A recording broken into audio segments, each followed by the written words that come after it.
Hey guys, my name's Stacy. Welcome back to my channel. My dog is chewing a bone right next to me. I've tried taking it away from her several times and then she's just up in my face begging to get it back. So I hope that isn't too distracting. But anyway, I've been doing a lot of thinking about reading recently, and I have some thoughts on my reading and why reading is incredibly difficult for me, even though I think I love it. I want to love it. In my head, I think I am a reader, but then I question that a lot because of all of the difficulties I have with it. I wonder if I am a reader or if I should consider myself a book lover.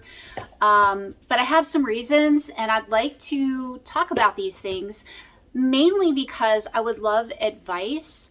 I feel like, maybe some of you guys deal with some of these things and you have ways to overcome them, or just general advice for me of how to deal with this stuff, because it is getting very frustrating for me and I don't like feeling this way about reading. So I wrote down some of my thoughts in my notebook to try to keep me a little bit on track.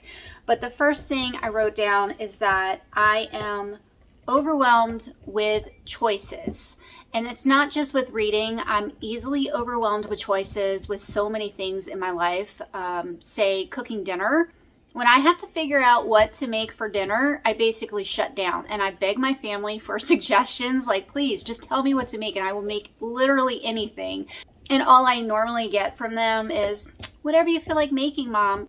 Well, that is not helpful at all. But I feel overwhelmed by choices with just about everything in my life, and books especially make me feel overwhelmed. So you see these books on the shelf behind me. These are not all of my books. I have other bookcases. I have books on my Kindle. I have books that I've gotten out from the library.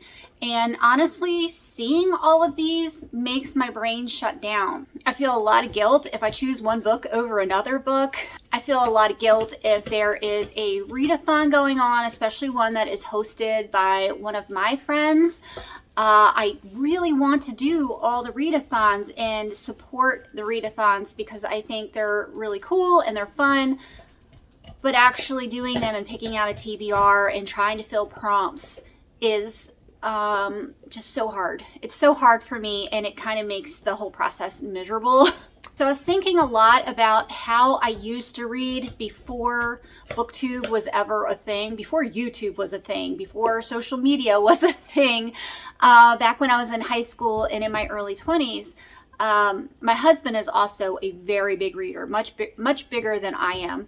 But on date nights, we would go to a bookstore and we would both pick out one book, just one. And we would take our book that we picked out and go home and we would read that one book. And it might take me a few days. It might take me a month to get through the one book. But that was all I thought about, all I read. I wasn't, concerned with all of this. And I had no guilt that I wasn't reading all of this. There was no guilt. I just enjoyed the one book. That is not a thing anymore. I don't know anybody that goes and picks out one book, either from the bookstore or from the library. Even when I'm getting books on my Kindle, I typically get several books all at the same time because I'll see, sales or deals, whatever. And I feel like I really need to try to go back to the one book at a time kind of thing. I'm just not sure how to do that without feeling like a weirdo, because I feel like that's just not a thing. You don't go and buy one book. You go and buy many books, and then you have a haul.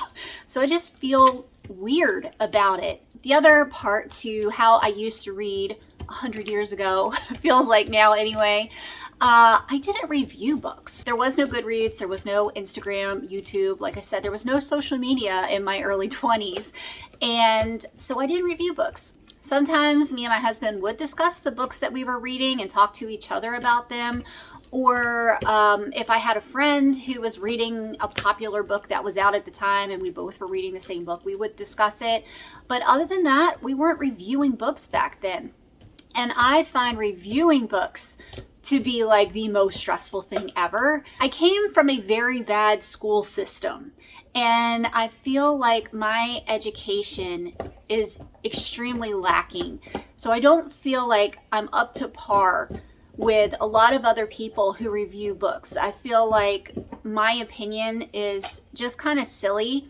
So I feel like I'm not educated enough to make good reviews. And look, the words just are not even coming out of me, right? I feel like I know what I want to say in my head, but trying to get the words out are so difficult. I watch other people review books. I read other people's reviews, and I think, wow, that is so well done. That is so well put together. They know what they're talking about. They explain this so well. And I sound like a big dummy. Like, I just don't know the words to say when reviewing a book, other than I really love this book or I really hated this book. But trying to give more information with that is such a struggle for me.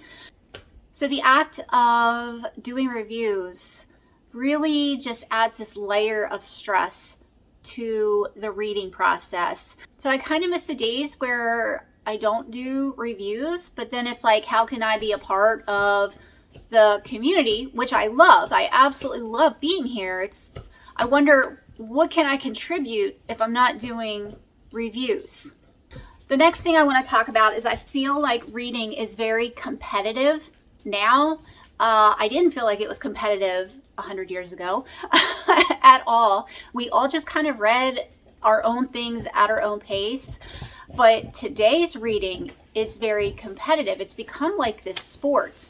And I feel like I just cannot keep up.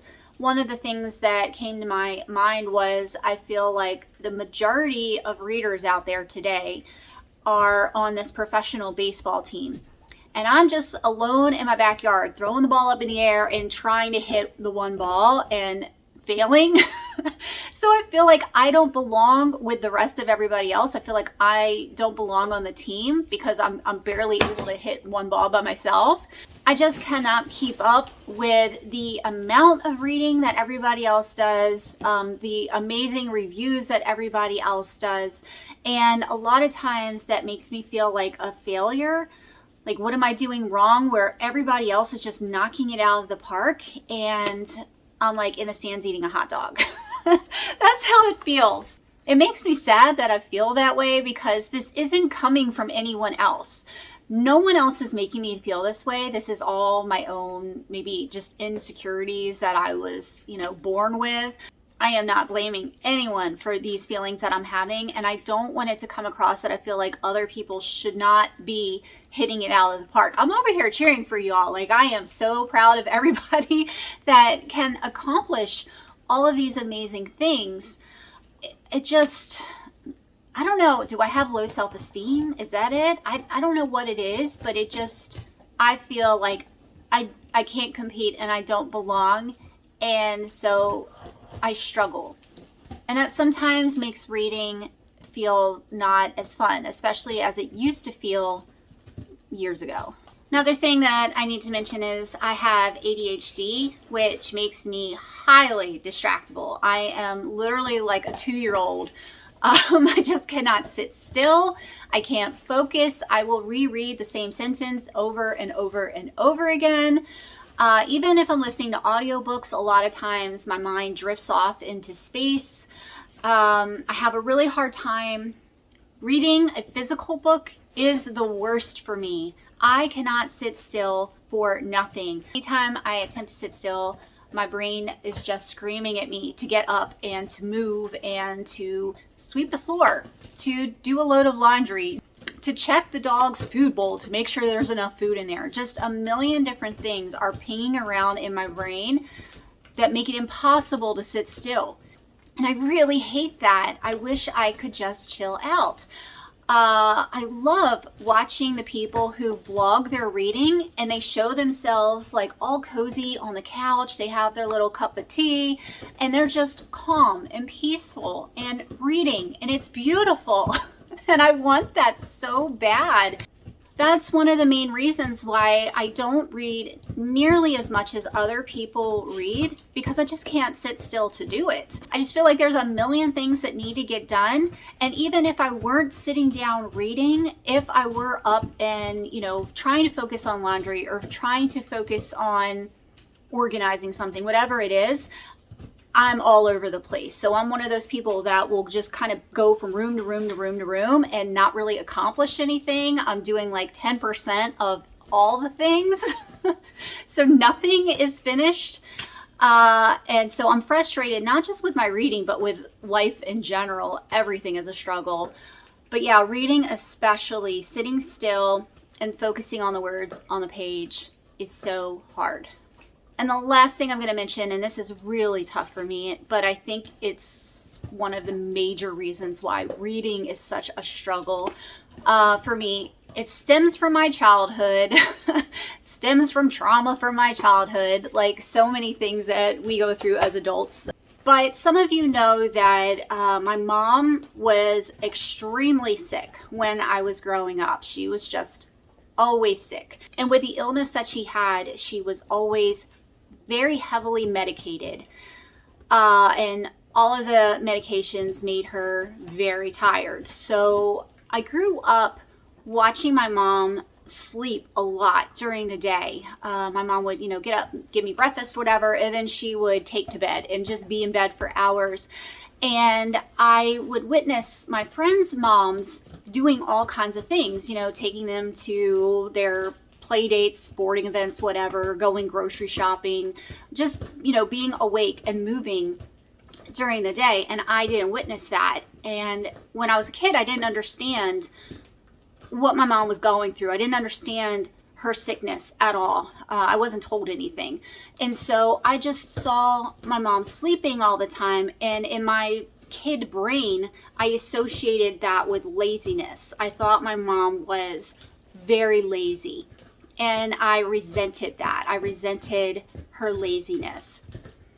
And even though I fully understand the reasons behind all of that now, like in my brain, I get it. It makes so much sense that she was sleeping all the time. I still personally relate a mom laying around like that with laziness. I can't seem to disconnect the two things, even though I know she wasn't being lazy. In my brain, I feel like if I do manage to force myself to sit down for 30 minutes to read, I feel like I'm being lazy. And I hate that feeling. So I get up and I start doing things. I feel like this is connected with the ADHD because I really struggle sitting still in general. But even when I'm sick, my husband basically has to sit on top of me and hold me down to make me relax and take time for myself and to just lay down because I feel guilty. And I hate that I feel that way. It's not right. I should not feel this way. My mom was not lazy. I'm not being lazy. No one on BookTube who actually takes time to sit down and read is being lazy. I'm not saying that at all. I know it is just completely irrational, but it's just so hard. I'm saying that a lot. I'm sorry. I'm saying it's so hard, but it is. Reading is sometimes the hardest thing that I try to do in a day. The only time I really enjoy reading is bedtime. I go to bed kind of early and I look forward to bedtime because bedtime is the only time I feel like I can relax. I allow myself to relax. It's okay to not be doing a million other things. And so I will get in bed with my Kindle and I will read until I fall asleep. And that is so enjoyable. It is the most calming part of my day. And it's really nice to read and not feel guilty about it. I just went on a trip where I was on a plane. And again, it was really nice to just read on the plane because there was nothing else I could do. I couldn't be getting up and cleaning the cabin or anything. The only thing I had to do was read. And I wasn't connected to the plane's Wi-Fi. So the only thing I could see on my phone was the book that I was reading. So that was really nice. I kind of feel like I need to spend more time on a plane so I can read more books. Or just keep going to bed earlier and earlier every night. That would work too. But yeah, I really want to read more. I want to enjoy reading more because I know in those moments where I am calm and my brain isn't all over the place, I love reading. And I want to experience that more than I do because it's not enough. Anyway, I'm sorry if this video is all over the place and doesn't make a lick of sense. I really apologize if you feel like you have wasted your time watching this. But again, this is just a lot of stuff going on in my brain, and I kind of wanted to like verbally process all of this and get it out and get some advice. So yeah, I would love to know if you guys are feeling any of the same stuff, if you're dealing with these issues, if you have come up with any solutions to any of these issues. That would be amazing. I will take any advice you have to give. I hope you all are having a great day. I hope you guys are having a wonderful time reading all the things. I love watching all of your videos. For some reason, I'm able to sit still to watch YouTube videos. Explain that. How do I make myself sit still and watch videos? But sitting still and reading is a totally different thing. Why is that? It doesn't make any sense. I don't know. Anyway, I love watching all of your videos. I honestly am cheering you guys on from the stands. So yeah, you guys are an inspiration to me, and I hope to one day get to where all of you are. So anyway, that is all I got. I will see you all soon. Bye.